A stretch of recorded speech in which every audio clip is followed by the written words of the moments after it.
Tuesday, 6:14 a.m. A notification, not a text, not an email, a transfer confirmation. $1 billion. Deposited into an account with your name on it, from no sender anyone can trace. You check it twice. You open the banking app. The number is real. Then the second message arrive. One rule. Every dollar must be given to a stranger. Not a friend, not family, not yourself. Spend 1 cent on your own life and the remaining balance disappears at midnight. 7 days on the clock. You sit on the edge of your bed for a long time before you move. You run the math in your head, badly, then again on your phone. $1 billion sounds like a number until you try to actually get rid of it.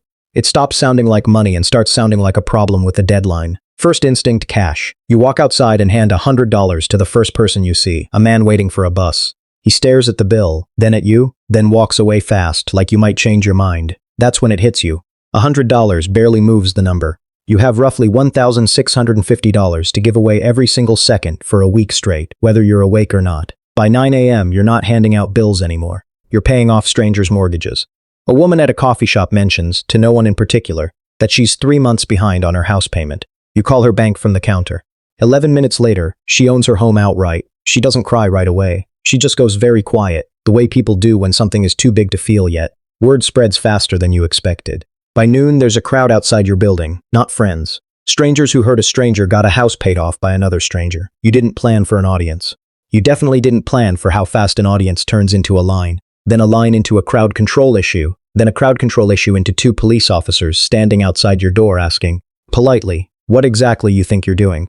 Day 1 ends with $40 million given away. $960 million left. You slept maybe 2 hours. Day 2, you stop trying to pick people randomly. Random doesn't scale. Your assistant, hired at 6 a.m. that morning, suggests hospitals. You clear medical debt for an entire children's ward before lunch. 40 families who thought they'd be paying off their child's illness for a decade wake up owing nothing. One father calls it the best thing that's ever happened to his family. You don't feel like celebrating. You feel like you just discovered how much suffering was sitting there the whole time, quietly, waiting for someone with too much money and one strange rule. By evening, you've funded 400 small businesses that failed for lack of $20,000 each. Not because they were bad ideas, because nobody would lend to them. You start to notice a pattern. Most of the world's problems aren't complicated. They're just underfunded by exactly the amount you now have too much of. Nobody needed a genius idea. They needed $20,000 and somebody willing to bet on them before the bank would. End of day 2, $210 million spent. Interest hasn't stopped either, ticking upward in the account like a clock that resents you. Day 3, the scams start. A man claims his daughter needs surgery. She doesn't exist. Your team catches it after the wire already sent. You can't undo it. That's the rule too, gone is gone. You learn fast that giving money to strangers isn't generosity with no consequences. It's a door left open, and not everyone walking through it means well. By midday, 3 copycat accounts are posing as you, asking people to send money first to verify eligibility. You didn't just give away $1 billion. You handed the world a costume, and now other people are wearing it to steal.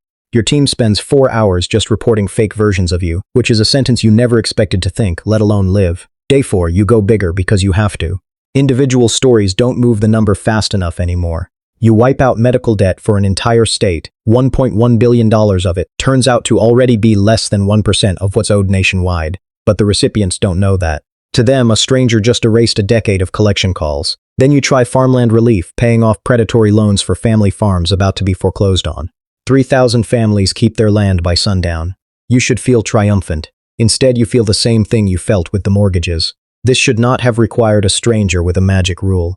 This should have just been how things worked. End of day 4, $480 million spent, $520 million left.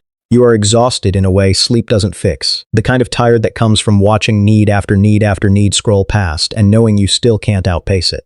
Day 5, the government notices. Not because you broke a law, you haven't, but because 41,000 individual wire transfers to private citizens in 5 days looks, to a regulator, exactly like money laundering.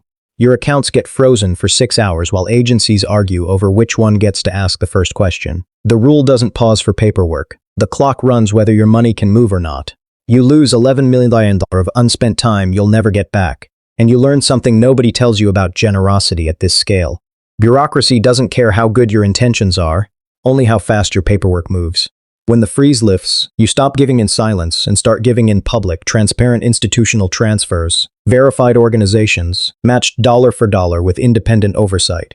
It's slower. It's also the only way anyone believes you anymore. Day 6, you try something different. Instead of clearing debt, you fund people directly. No strings, no application. 2,000 strangers each receive enough money to never worry about rent again. Within hours, several quit their jobs. A few announce it publicly, thanking a stranger they'll never meet. Economists you've never spoken to start arguing on television about what this does to a local labor market when 2,000 working people vanish from it in one afternoon. You didn't intend to break anything. You just moved money exactly the way you were told to, and discovered that even kindness, at a big enough scale, has side effects nobody put in the rulebook.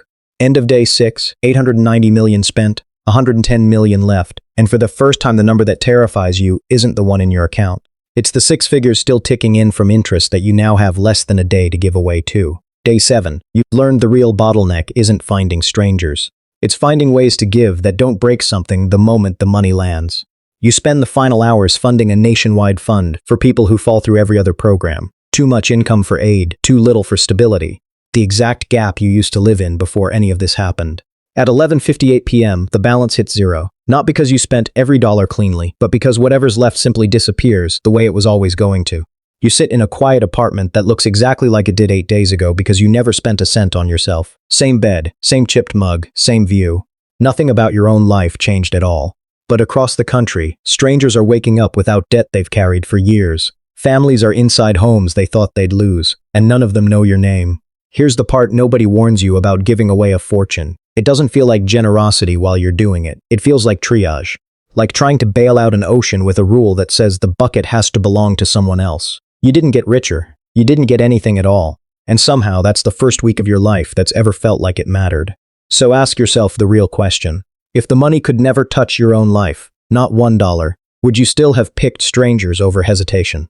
Or would you have spent the whole week staring at the number, waiting for a loophole that was never going to come?